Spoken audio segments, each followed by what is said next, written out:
चलो हेडिंग लिखो। अब रासायनिक गुण पढ़ रहे थे ना, हेडिंग लिखो। HNO3 का ऑक्सीकारक गुण, तीसरी हेडिंग है रासायनिक गुण में। तीसरी थी दूसरी?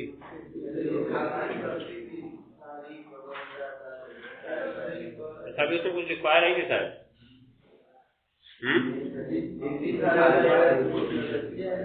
अम्लीय प्रकृति पढ़े थे ना। यह एक क्षारकीय प्रबल अम्ल है, तो अर्थात में कुछ लिखवाए थे जिसकी क्षारकता 1 होती है। तो अब ध्यान देने वाली बात है, ये था HNO3, हमने इसको कहा एक क्षारकीय प्रबल अम्ल,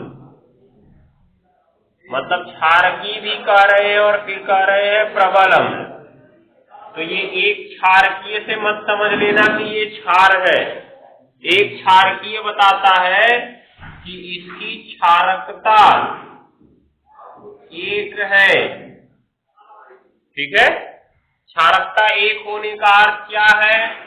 ये जलीय विलयन में, किसमें? जलीय विलयन में 1 H+ आयन देगा। ध्यान देना, क्षारकता 1 होने का अर्थ क्या है कि जलीय विलयन में 1 H+ आयन देगा। जाहिर सी बात है, पकड़ो HNO3 को, जल में घोल दो तो अपने आयनों में टूट जाएगा ना। तो आयन में टूटेगा तो H अलग होगा और NO3 क्या होगा? अलग होगा। तो तुमने क्या देखा? 1 H+ मिला और 1 NO3 पे माइनस मिला। 1 H+ मिला तो इसका अर्थ क्षारकता 1 है। कितनी है जी? क्षारकता 1। अभी देखो, अगर हम H2SO4 लेते तो H2SO4 कैसे टूटता है? पहले SO4 पे तो 2- हो जाता है और H जो है प्लस में टूटता है, लेकिन H कई ठो है यहाँ पे? 2 ठो है ना। तो यहाँ पे सामने क्या लगेगा? 2H+ लगेगा और फिर SO4 पे कितना माइनस? 2-। मतलब जब H2SO4 टूटता है तो क्या देता है? 2H+ अर्थात 2 हाइड्रोजन आयन देता है। इसलिए इसकी क्षारकता कितनी कहेंगे? 2 कहेंगे। और जबकि ये केवल 1 H+ आयन दे रहा है, इसलिए इसकी क्षारकता कितनी होगी? 1 होगी। ये याद रखे रहना। इसलिए इसके नाम के आगे लगा एक क्षारकीय प्रबल अम्ल। दिखाई दे रहा है? अर्थात इसकी क्षारकता क्या है? 1 है। और किसी अम्ल की क्षारकता क्या होती है? जलीय विलयन में उसके द्वारा प्रदान किया गया H+ आयन। और इसके लिए क्षारकता शब्द ही क्यों प्रयोग किया गया? अम्ल है तो अम्लता होनी चाहिए थी ना। क्षारकता क्यों प्रयोग किया गया? क्षारकता प्रयोग करने का अर्थ है क्षार से क्रिया करने की क्षमता। चूंकि तुम लोग बहुत पहले से पढ़ते आ रहे हो कि अम्ल क्षार से क्रिया करके लवण और जल बनाता है। बनाता है कि नहीं बनाता है? तो क्षारकता से अर्थ क्या है कि वह कितने भाग क्षार से क्रिया करके उदासीन हो जाएगा। तो अगर इसको एक धनायन वाला कोई क्षार मिल जाए तो ये आसानी से उदासीन हो जाएगा। इसकी क्षारकता 1 यह बताती है कि अगर इसको एक धनायन वाला कोई भी क्षार मिल गया तो ये आसानी से क्या हो जाएगा? उदासीन हो जाएगा। इसको एक से ज्यादा धनायन की जरूरत नहीं है, ठीक है।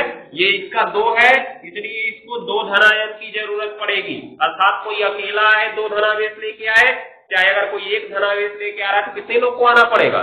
2 लोग को आना पड़ेगा, ठीक है। इसका अर्थ ये निकलता है। तो क्षारकता से क्या अर्थ है कि कोई अम्ल कितने क्षार से क्रिया करने की क्षमता रखता है, वही उसकी क्या कहलाएगी? क्षारकता कहलाएगी। हो जाएगा? ये चीज को ध्यान में रखना है। तो इसीलिए इसके लिए क्षारकता शब्द प्रयोग करते हैं, क्योंकि अम्ल क्रिया किससे करता है? क्षार से। ऐसे ही जब हम क्षार की चर्चा करेंगे तो क्षार किससे क्रिया करेगा? अम्ल से। क्षार की अम्लता की बात की जाती है। अब चूंकि अम्ल H+ देता है, इसलिए जो H+ होता है वो इसकी क्षारकता होती है।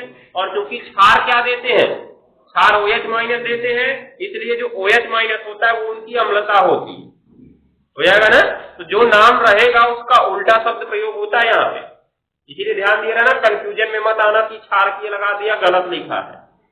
समझ गए? तो लिखो आगे। कहा तो लिखे जी। हाँ, इसकी क्षारकता 1 होती है। यह यह क्षारीय विलयनों से क्रिया करके, यह क्षारीय विलयनों से क्रिया करके, यह क्षारीय विलयनों से क्रिया करके क्या बनाएगा जी? लवण तथा जल बनाता है। क्षारीय विलयनों से क्रिया करके लवण तथा जल बनाता है।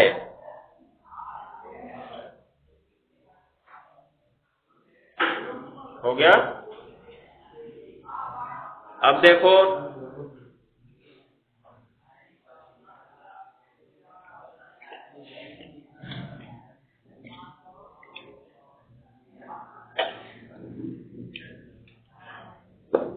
ध्यान दो इधर, ये है अम्ल,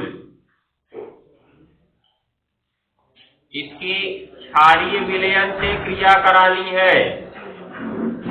तो क्षारीय विलयन से का मतलब चाहे सीधे सीधे क्षार से क्रिया करा दो, मतलब कोई भी क्षार ले लिया जाए, सोडियम हाइड्रोक्साइड ही हमने ले लिया तो लवण बनाएगा और क्या बनाएगा? जल बनाएगा। तो क्या होगा जी? इसका H हटेगा तो H प्लस बना के हटेगा ना, तो इसका एक धनायन कम हुआ, तो इधर से कौन आ सकता है? OH तो माइनस बनाएगा, फिक्स है। सोडियम क्या बनाता है? प्लस बनाता है ना, यानी क्या बनाता है? प्लस बनाता है, क्योंकि एक धनायन जा रहा है तो एक धनायन काफी है इसके लिए। हो जाएगा ना? तो क्या आ जाएगा यहाँ पे? NaNO3, क्योंकि H यहाँ से भागा था तो इसको कोई चाहिए ना, किसके पास पहुंच जाता है? यहाँ पहुंच जाता है। तो H और OH मिलके क्या बना लेते हैं? HOH लिख सकते हो, चाहे H2O लिख सकते हो, ठीक है ना? H2O को कहीं कहीं HOH भी लिख के देता है, तो सही कर लेना तुम लोग, हम उसी पे छोड़ रहे हैं। हो गया? अब देखो, ये मिटा देते हैं, ये पहली वाली अभिक्रिया हो गई। अब सीधे क्षार से क्रिया कराए तब भी लवण और जल बना। क्षारीय ऑक्साइड ले लो, क्षारीय ऑक्साइड, क्योंकि क्षारीय ऑक्साइड कौन होंगे? क्षार कौन बनाता है? धातुएं बनाती है ना, धातुओं के ऑक्साइड क्षारीय होते हैं, पढ़ चुके हैं इसको हम लोग। जो जल में घुलकर क्या बनाएंगे? क्षार बनाएंगे। तो जाहिर सी बात है, धातु का ऑक्साइड ले लिया जाए, मान लो हमने Na ही ले लिया, दिखाई दे रहा है ना? अच्छा Na2O होता है ना, ठीक है, Na2O होगा। Na2O हमने ले लिया, तो अब फिर से वही काम हो गया, Na इसके पास आएगा, H निकल के O के पास जाएगा। अब सोचने वाली बात है, Na चला आया किसके पास? NO3 के पास, लेकिन कितने सोडियम है? 2 सोडियम है ना, इसलिए यहाँ पे क्या करना होगा? 2 करना होगा। 2 करने के बाद देखो NO3 2 हो गया, तब इधर एक ही था, इधर कितना करना होगा? 2 करना होगा। तो अब यहाँ पे कितने हाइड्रोजन हो चुके हैं? 2 हाइड्रोजन, और एक्स्ट्रा यहाँ पे कितना ऑक्सीजन बचा है? 1, काफी है इतना, क्योंकि हमको क्या चाहिए? H2O चाहिए, तो H2 यहाँ से निकल के भागा, इसको O यहाँ से मिल गया और क्या बना लिया? H2O। देखो यहाँ पे H और OH मिले तभी H2O बना, और H2 और O मिला तभी H2O बना। दिखाई दे रहा है? वास्तव में यहाँ से चर्चा क्या की गई थी? क्षारीय विलयन से। किससे? क्षारीय विलयन। तो सोडियम ऑक्साइड जब विलयन में जाएगा तो जाहिर सी बात है अपना क्या बना लेगा? वो क्षार बना ही लेगा। समझ गए? इसलिए क्रिया में कोई बदलाव नहीं हुआ। NaNO3 यहाँ भी बना, NaNO3 यहाँ भी बना, H2O यहाँ भी बना, H2O यहाँ भी बना, कोई बदलाव नहीं होगा क्रिया में, चाहे क्षारीय ऑक्साइड से क्रिया कराओ चाहे क्षार से क्रिया कराओ। हो गया ना? ये ध्यान में रखना है, नोट कर लो इसको।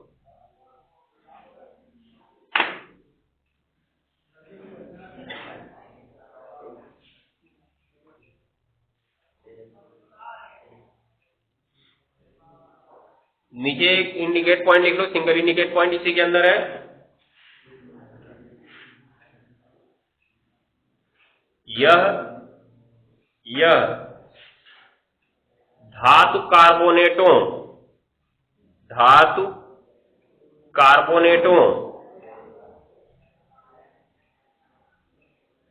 यह धातु कार्बोनेटों तथा बाइकार्बोनेटों, यह धातु कार्बोनेटों तथा बाइकार्बोनेटों से क्रिया करके, ये इंपॉर्टेंट रिएक्शन है, ध्यान दिए रहना, से क्रिया करके, से क्रिया करके लवण तथा जल बनाता है, लवण तथा जल बनाता है और CO2 मुक्त करता है, और CO2 मुक्त करता है।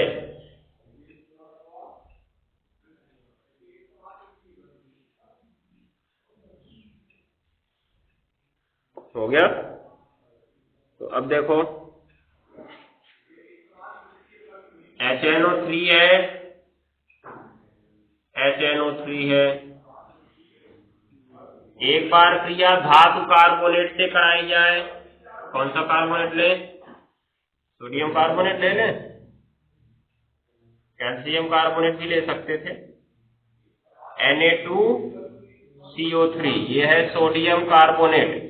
अब एक चीज यहाँ पे याद रख लो, कंफर्म, अगर कहीं भी कार्बोनेट दिखा तो बाद में CO2 तो फिक्स है बनेगा। आंख बंद करके बाद में एक बारी तुम CO2 लिख सकते हो, बाकी आगे कोई भी अभिक्रिया उससे हमसे मतलब नहीं है, लेकिन अगर इधर कार्बोनेट है उधर CO2 अवश्य बनेगा, ये फिक्स हो गया ना।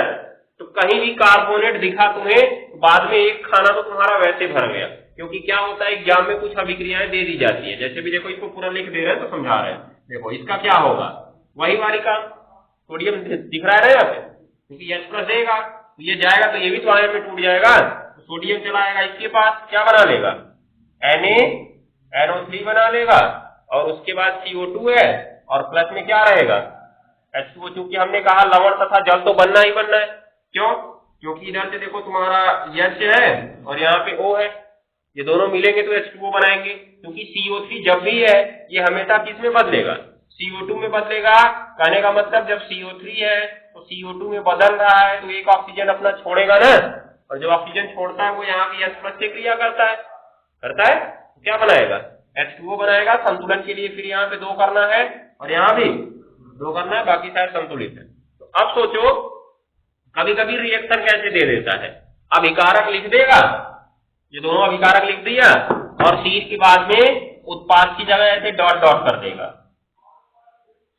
दिखाई दे रहा है। या हो सकता है कि H2O लिख दे, 2 ही डॉट डॉट करे। तो अगर तुमने कार्बोनेट देखा तो एक डॉट डॉट तो तुम्हारा वैसे ही भर गया कि CO2 बनना है, हो जाएगा। उसके बाद बाकी जो अगला बन रहा है उत्पाद उसको बना सकते हो, ठीक है ना।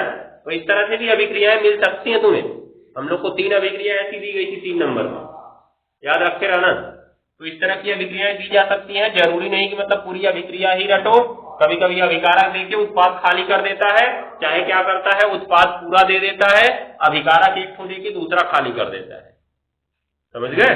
तो पूरी अभिक्रिया ध्यान से पढ़ना दोनों तरफ, कि अभिकारक क्या है और उत्पाद क्या है।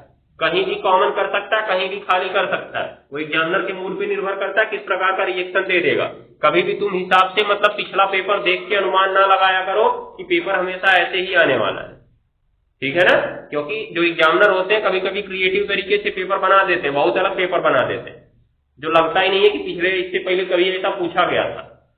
तो हमेशा ध्यान में रखा करो, जितना हो सकता है संभव उसको अच्छे तरीके से तैयार करो कि उस टॉपिक से कैसा भी सवाल बने तुम कर सको उसको, चाहे छोटा सवाल बने चाहे बड़ा सवाल बने। तो अब ध्यान देने वाली बात है, ऐसे यहाँ पे सोडियम बाइकार्बोनेट कराएंगे, किससे, सोडियम बाइकार्बोनेट NaCO3।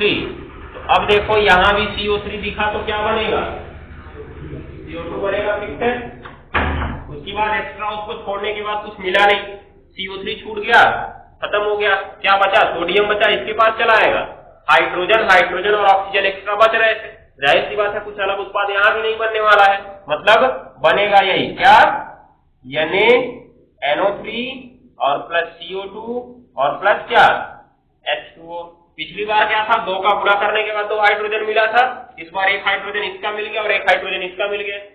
क्यों जी, क्योंकि जो सोडियम बाइकार्बोनेट है जैसे ही जल में जाएगा Na+ बना देगा, H+ बना देगा और CO3 पे क्या बना देगा, 2- बना देगा। तो हमको विलयन में H+ मिल ही जाएगा और ये क्या बना लेगा, H+ बना लेगा और क्या बना लेगा, NO3 पे माइनस बना लेगा। तो ये NO3 पे माइनस चला जाएगा किसके पास, सोडियम के पास देखो एक H इससे मिल गया, एक H यहाँ से मिल गया, दोनों जब मिलेंगे तो इसका एक ऑक्सीजन पकड़ेंगे, हो जाएगा, तो H2O बनाएंगे और बाकी इसके पास क्या बच जाएगा, केवल CO2 बच जाएगा, हो जाएगा ना। ध्यान दिए रहना, नोट कर लो।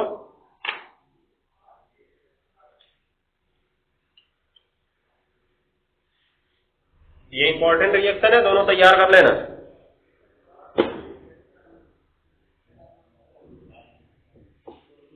अब ध्यान दो, ये जो रिएक्शन है तुम किसी भी धातु के क्षार, चाहे किसी भी धातु का ऑक्साइड, किसी धातु का कार्बोनेट, किसी भी धातु का बाइकार्बोनेट के साथ कर सकते हो। यहाँ हमने केवल सोडियम लिया है, सोडियम की जगह पोटेशियम भी ले सकते हो, मैग्नीशियम भी ले सकते हो, कैल्शियम भी ले सकते हो, कॉपर भी ले सकते हो, ठीक है ना। कोई भी धातु यहाँ पे ले सकते हो, शर्त यही है कि वो हाइड्रोक्साइड बनाए, ऑक्साइड बनाए, कार्बोनेट बनाए और बाइकार्बोनेट बनाए। तो जाहिर सी बात है धातु है तो हाइड्रोक्साइड अवश्य बनाएगी, ऑक्साइड अवश्य बनाएगी। अगर धातु है तो धातु का कार्बोनेट जरूर बनता है, धातु है तो धातु का बाइकार्बोनेट, अगर कार्बोनेट बन गया तो बाइकार्बोनेट भी बनेगा, समझ गए। तो आगे शुरू करते हैं। अब ये तो हो गया इसका अम्लीय गुण। अब आते हैं HNO3 का ऑक्सीकारक गुण। It is very very important.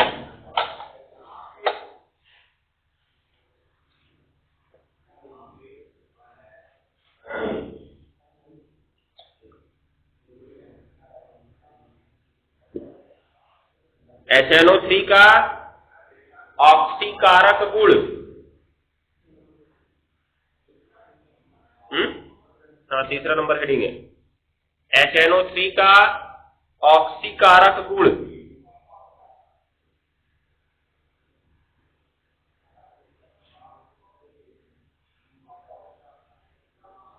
हो गया, तो लिखो इसमें,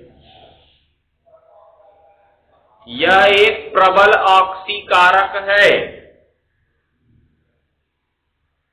यह एक प्रबल ऑक्सीकारक है।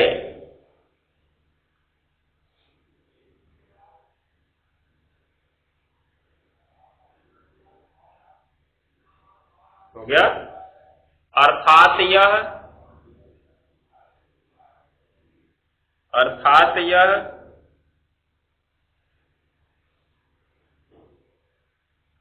किसी रासायनिक अभिक्रिया में,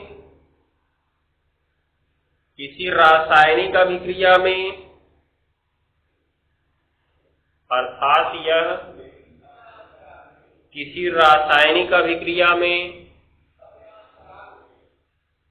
दूसरे पदार्थ का ऑक्सीकरण करता है।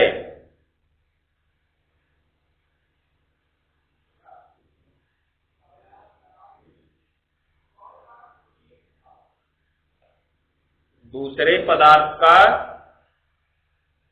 ऑक्सीकरण करता है तथा इसका स्वयं का अपचयन होता है,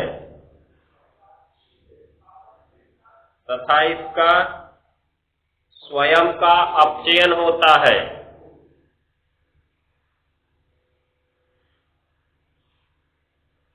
हो गया ना। तो देखो इसके नाम के सामने लगा ऑक्सीकारक, ठीक है। तो ये ऑक्सीकरण करने वाला इसका अर्थ होगा, ऑक्सीकरण करने वाला मतलब किसी का ऑक्सीकरण करेगा ये।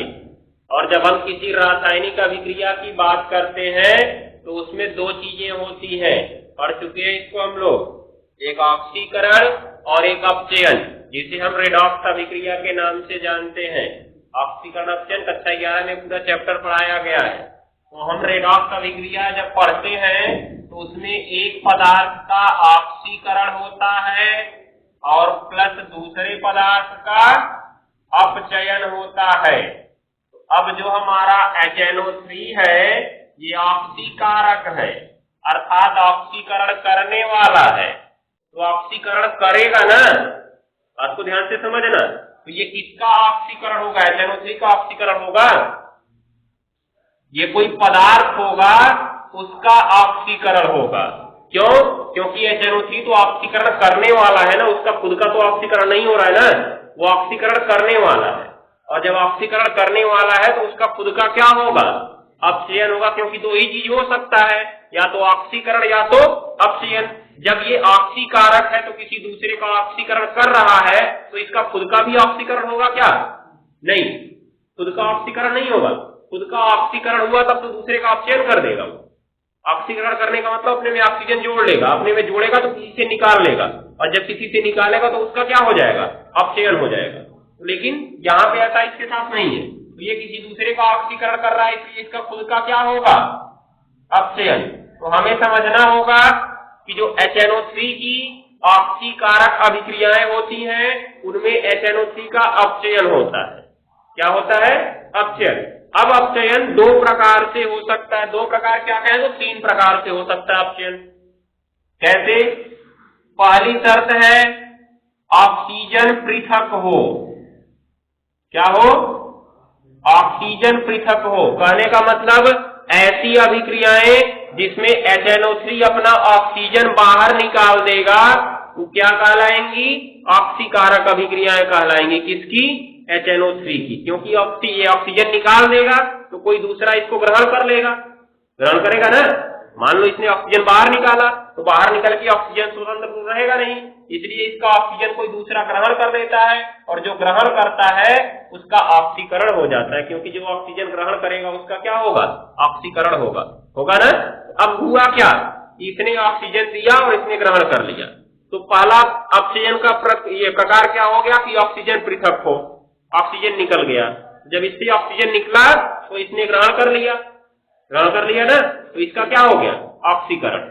दूसरा नंबर शर्त क्या है, हाइड्रोजन का योग हो।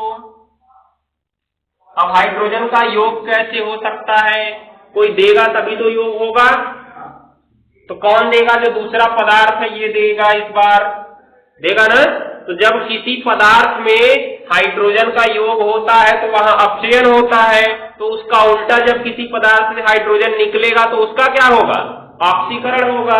तो यहाँ पे हाइड्रोजन कौन दे रहा है, इसको ये पदार्थ दे रहा है हाइड्रोजन है, तो ये पदार्थ हाइड्रोजन इसको दे रहा है, इसलिए इस पदार्थ का क्या होगा, ऑक्सीकरण, और उस हाइड्रोजन को ग्रहण कौन करेगा, HNO3, इसलिए इसका क्या होगा, अपचयन। तो यहाँ के खंड में हमको यही दोनों चीज पढ़ना है कि एक टाइप ऐसा जिसमें ये ऑक्सीजन देगा, दूसरा टाइप ऐसा जिसमें ये हाइड्रोजन ग्रहण करेगा। दोनों स्थितियों में इसका क्या होगा, अपचयन होगा।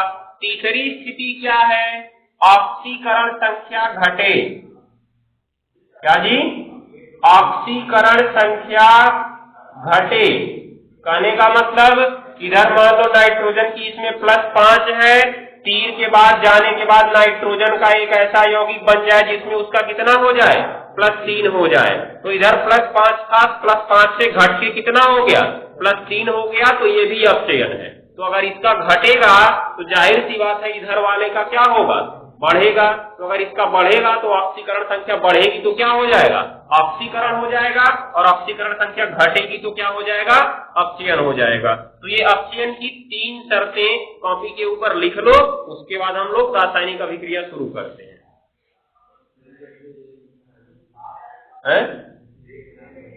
बस ये अपचयन लिखो और अपचयन की शर्तें लिख दो नीचे, मतलब ऐसे लिख दो अपचयन की शर्तें, अपचयन की शर्तें तीनों लिख लो उसके नीचे।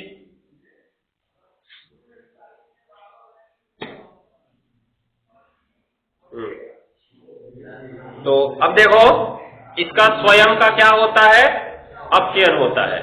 तो अब अपचयन इसका हम यहाँ पे 2 प्रकार से पढ़ने वाले हैं, एक में ऑक्सीजन पृथक होगा और एक में हाइड्रोजन का योग होगा। तो पहले कौन कौन से में ऑक्सीजन पृथक करके ये ऑक्सीकरण करेगा उसको लिखते हैं, और फिर किससे हाइड्रोजन लेके उसका ऑक्सीकरण करेगा उसको लिखते हैं, समझ गए।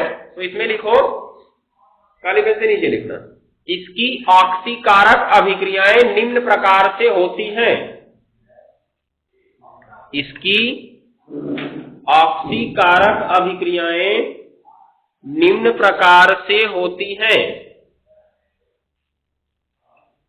इसकी ऑक्सीकारक अभिक्रियाएं निम्न प्रकार से होती हैं।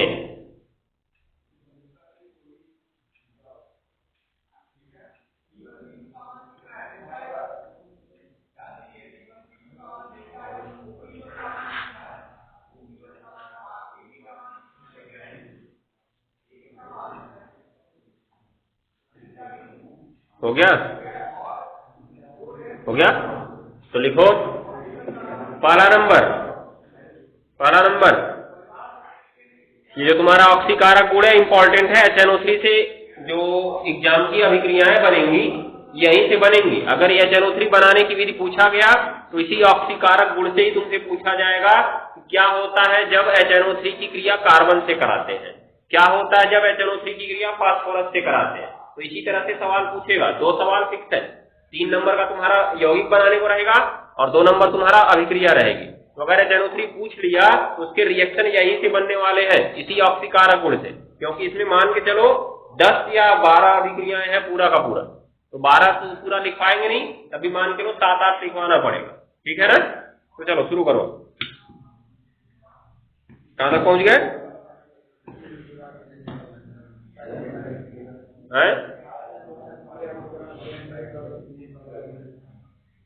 पहला नंबर लिखो। यह क्या, 1 मिनट ऐसे लिखना, गर्म और सांद्र नाइट्रिक अम्ल, गर्म और सांद्र नाइट्रिक अम्ल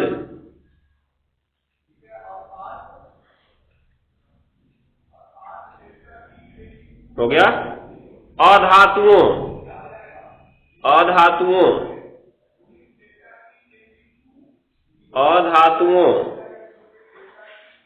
हो गया, कॉमा उपधातुओं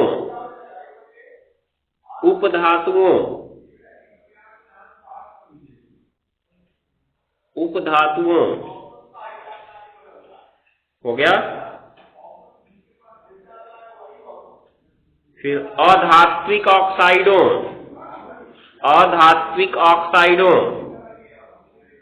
अधातुओं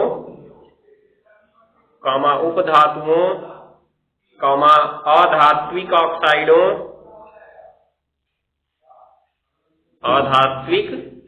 ऑक्साइडों, हो गया, कॉमा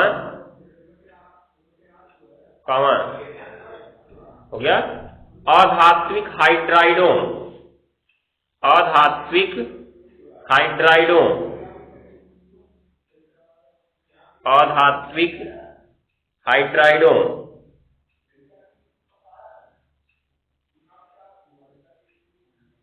हो गया ना। अधात्विक हाइड्राइडों, हाइड्राइड पीछे पढ़ चुके हैं। अधात्विक हाइड्राइडों को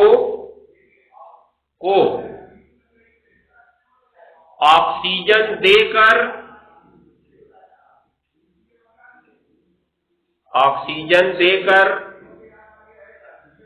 ऑक्सीकृत करता है, ऑक्सीजन देगा ना, मतलब अपना ऑक्सीजन निकाल के देगा। ऑक्सीजन देकर ऑक्सीकृत करता है, हो गया। आगे काली पेन से लिखना, इनमें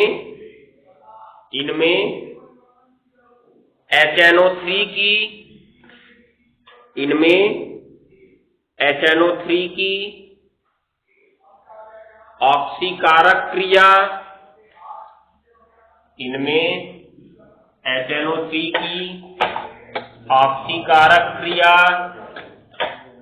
निम्न प्रकार होती है।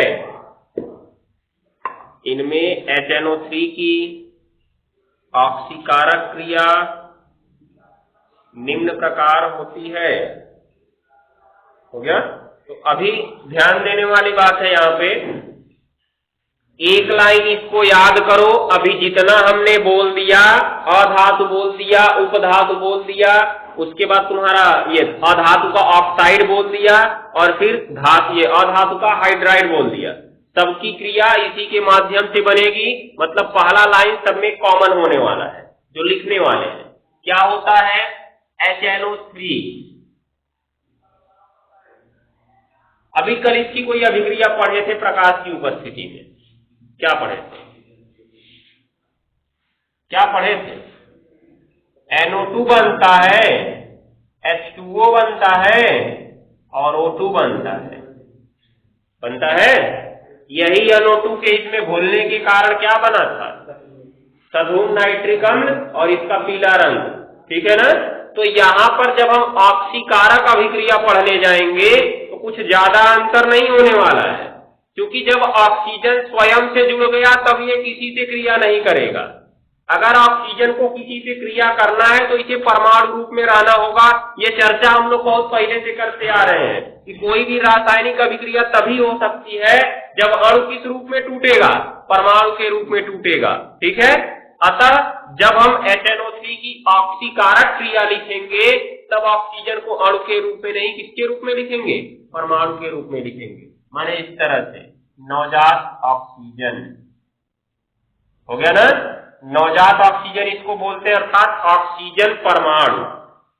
ऑक्सीजन परमाणु ये कभी स्वतंत्र नहीं रह सकता है। अगर कोई मिला तो ठीक, नहीं तो अपने में ही जुड़ के क्या बना लेगा, O2 बना लेगा, जैसा भी बना हुआ था। समझ गए। तो अब होगा क्या, देखो ये HNO3, अब ऐसा नहीं होगा कि HNO3 पहले हम ले लेंगे उसके बाद कहेंगे भैया तुम दे दो हमको नवजात ऑक्सीजन, उसके बाद हम पकड़ के ले आ रहे कार्बन जोड़ देंगे CO2 बन जाएगा। ऐसा नहीं होता है।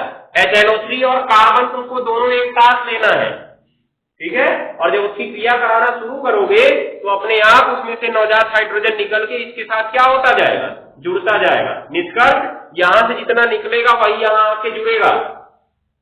समझ गए। यहां से जितना निकलेगा वही इस कार्बन से आके जुड़ेगा और क्या बनाएगा, कार्बन का CO2 बनाएगा। तो फिक्स है कार्बन ऑक्सीजन से जुड़ा तो CO2 ही बनाएगा, बनाएगा नहीं बनाएगा, दिखाई दे रहा है।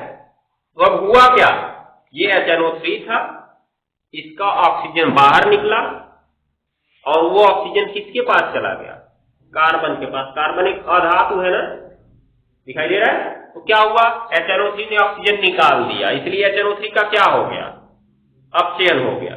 और उस ऑक्सीजन को ग्रहण किसने कर लिया, कार्बन ने ग्रहण कर लिया, इसलिए कार्बन का क्या हो गया, ऑक्सीकरण हो गया। तो इसमें HNO3 का अपचयन, कार्बन का ऑक्सीकरण। तो चूंकि HNO3 ने इसका ऑक्सीकरण कर दिया ना ऑक्सीजन देकर, इसलिए HNO3 क्या कहलाएगा, ऑक्सीकारक कहलाएगा। अब इसको हम जोड़ देंगे अभिक्रिया को। जोड़ते समय ये बात ध्यान में रखेंगे कि ये ऑक्सीजन बचना नहीं चाहिए। क्यों, क्योंकि अगर ऑक्सीजन बचा दिए तो अभिक्रिया गलत मानी जाएगी, क्योंकि अभी हम बार बार बोल रहे हैं ये स्वतंत्र अवस्था में नहीं रह सकता है, ठीक है ना। जितना यहां बनेगा उतना यहां आके क्रिया कर लेगा, ध्यान में रखे रहना। उतना ही यहां बनेगा जितना यहां पे क्रिया करने के लिए आवश्यकता होगी, उससे ज्यादा नहीं बन सकता, क्योंकि बना तो मुक्त अवस्था में नहीं रहेगा, जुड़ जाएगा, ठीक है ना। तो याद रखे रहना किस प्रकार से इसको करना है। तो पहले तो हमको अभी यही लिखना है, संतुलन में है क्या ये, नहीं है,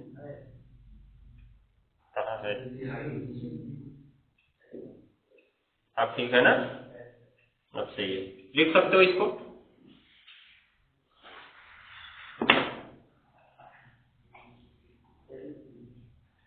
अभी ऊपर वाला लिखना, काली पेन से लिखना इसको।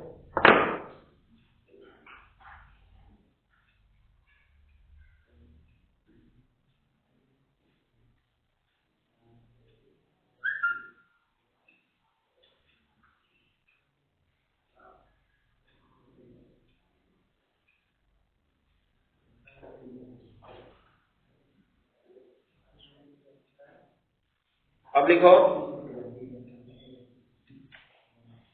इसमें नंबर ए, अब ABCD करके लिखना है। नंबर ए, क्योंकि इसमें कई चीजें हैं ना, अधातु है, उपधातु है, धातु का अधातु का ऑक्साइड है, और उसके बाद तुम्हारा ये अधातु का हाइड्राइड है। तो चार चीजें हैं, चार खंड तो हमको कम से कम लिखना है ABCD करके, ठीक है। तो लिखो इसमें नंबर ए, यह अधातुओं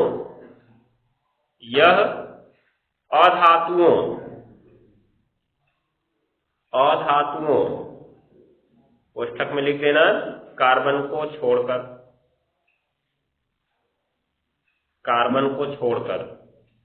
क्या, एक मिनट,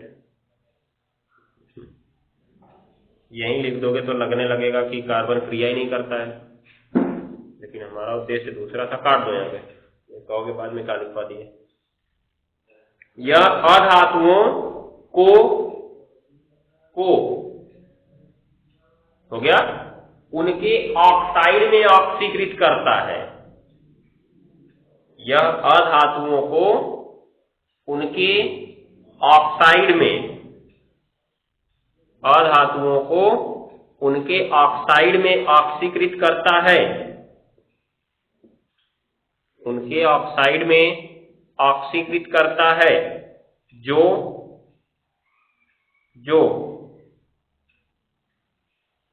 हो गया, जो जल से क्रिया करके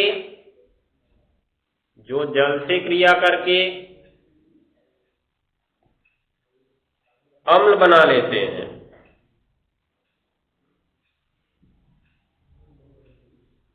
जो जल से क्रिया करके अम्ल बना लेते हैं।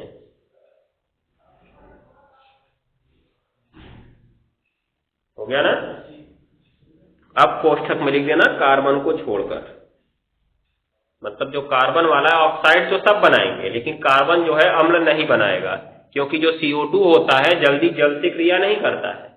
याद रखे रहना, CO2 ऐसा नहीं है कि जल्द से जल्दी से क्रिया करके अपना अम्ल बना लेगा, इसीलिए CO2 के बारे में अम्ल की चर्चा नहीं करेंगे।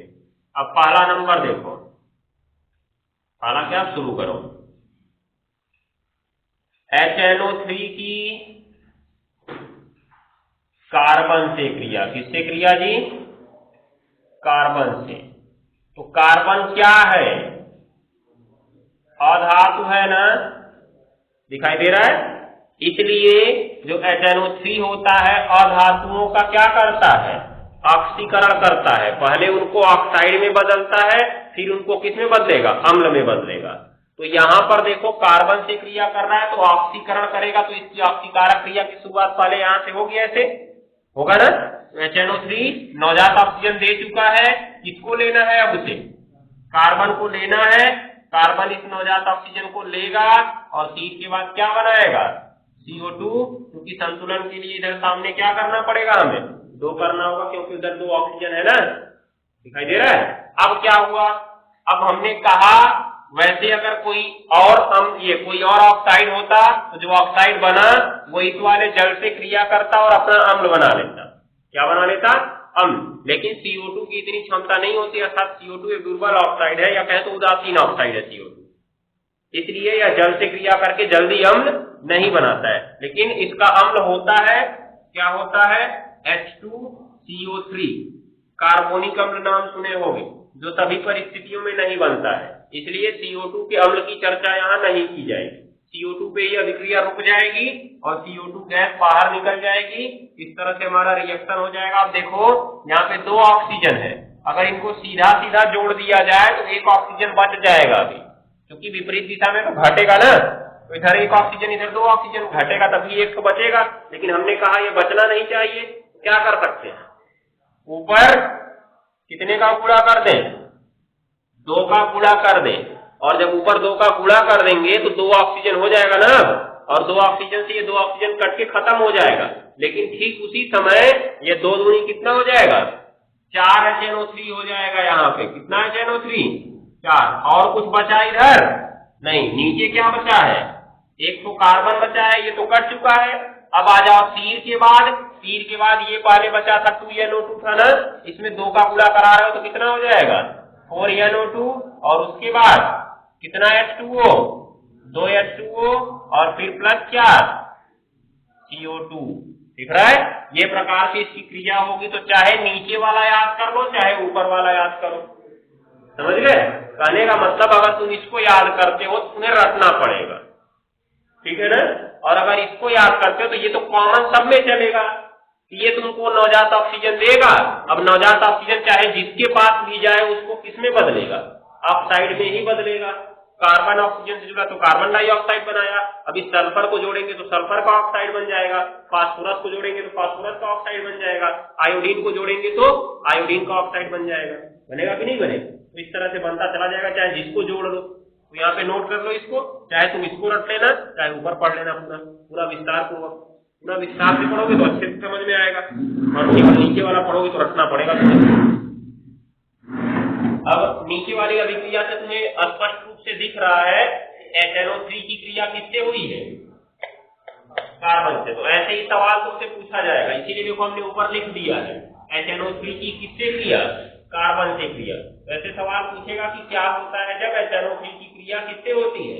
कार्बन से होती है, और कोष्ठक में लिख देगा केवल रासायनिक समीकरण दीजिए, बस केवल तुमको रासायनिक समीकरण लिख देना होगा, यही बात हो जाएगा। नोट करो इसको,